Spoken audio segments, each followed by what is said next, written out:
Mary Cat, said Constance, would you like a cup of tea? That's in my head now. I've had it stuck in my head now for at least a day. Hi, I'm E.D. Lewis and welcome back to my channel and happy Summer Spooks. It is late Friday night. I just finished my first read for Summer Spooks. So I'm cutting it really close, so hopefully I'll get this done in one take. This is actually my second take because, yeah, I messed up. So we're going to try not do any editing or very, very little. Alright, before we get into the book, I'm going to do a quick little show and tell here. So I recently acquired this. I'd say it's been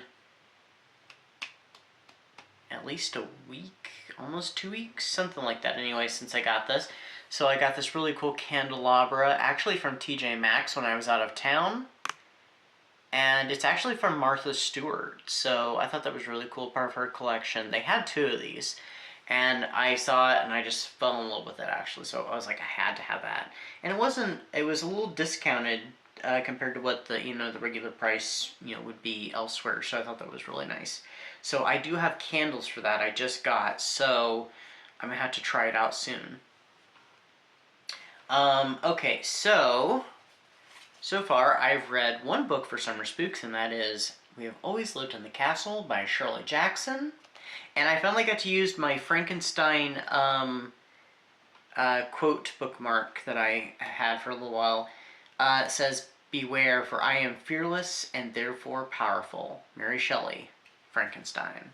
So I thought this was very appropriate, not to mention the black and white, but also because, both Gothic stories.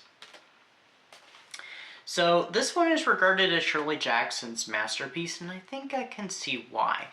This is my second Shirley Jackson book. I have 3 of her books, but this is not my second Shirley Jackson read. Of course, I've read Haunting Hill House and have reviewed it. I also have her book on the Salem Witch Trials as well, but I have not read that yet. The first thing of hers I completed actually was The Lottery, which we read for high school, and I think I've read it twice now. I've also read, I think, another short story of hers called The Witch. But I did try to read The Haunting of Hill House in high school. I think this was before we read The Lottery, but I, of course, didn't finish it till years later when I finally got my own copy.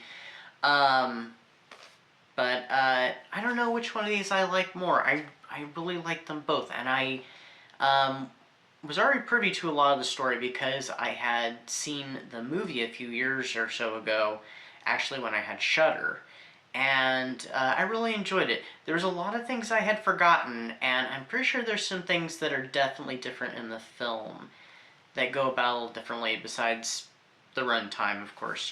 There's stuff they had to cut out and they have to move quickly, but I think there are some definite differences. So this tells the story of Mary Catherine Blackwood, aka Mary Cat, who she lives at their family home with her sister, her older sister Constance, and their Uncle Julian, who is wheelchair bound. The villagers, or the town, however you want to say it, they don't like the Blackwoods, and there's this huge stigma against them. They even have that little rhyme that I did at the beginning, because it has been stuck in my head since at least yesterday. Mary Cat goes, well, here. So 6 years prior to the start of this book, the family has been, was poisoned and they didn't make it, and Mary Cat's sister Constance was actually put on trial, and Mary Cat was put into an orphanage temporarily until Constance was acquitted, and Mary Cat ended up being in the guardianship of her sister.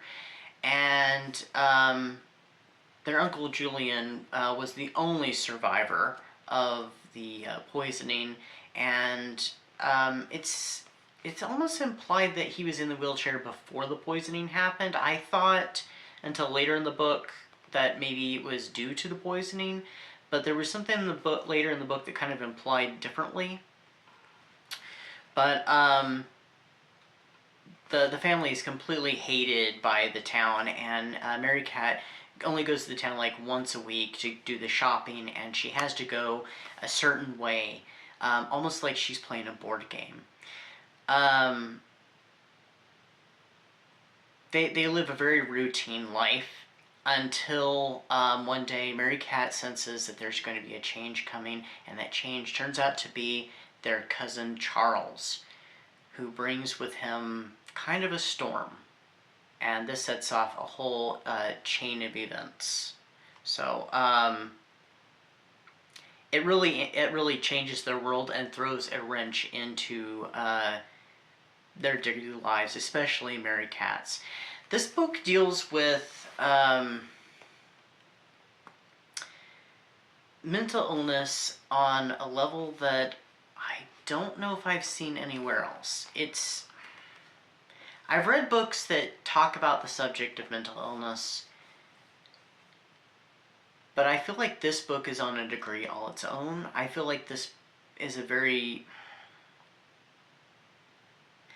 To me, this one is more realistic than some books I've read where it contained mentally ill characters.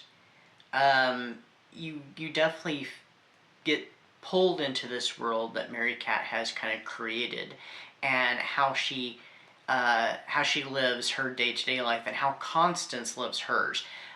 Each of the family are suffering from something different. Constance has her thing, you know, with the trauma of the trial and everything. Uncle Julian with surviving his family and the ordeal, and he is constantly fixating on, he's going to write a book on what happened, and he has his papers, he has all these notes, he's trying to remember everything, and then he will ask Constance, it really all did happen, didn't it?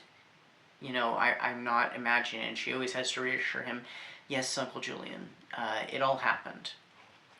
And Mary Cat, she just lives in a world all her own. She has wards all over the property to protect them and keep them, you know, keep things going the way that she's comfortable with them being. Like I said, when she goes into town, she has to play her little game, and she says that if she does something wrong, she's going to have to go back to the beginning. She's going to have to go back to the starting point of the game. And she even has a ritual. When she comes to the town, she'll go into into the coffee shop, even though she's not very fond of coffee, but she has her reasons for going. And if somebody comes up to the counter, then she needs to, you know, get up, say thank you for the coffee, and leave immediately, because she will not sit at the counter if anybody is there. And then, of course, we meet Charles. And Charles is... Charles. I think the less said about him, the better. So if you have not read the book, please read the book, and you'll understand more of what I'm talking about. But, Charles. Let's just say Charles is not good news. He's bad news. Yeah, and then I feel like there's some questions that I even have at the end of this book that I don't feel like are resolved, but then again, I feel like that's part of it. And I can't really go into those questions without spoiling the plot and spoiling the twist, because there are some things that happen. Things come to a head. There is confrontation, and even to a traumatic level for the family. This is a 5-star. I love this. I honestly don't know which I love better, if I like this one better than Hill House. Where is Hill House?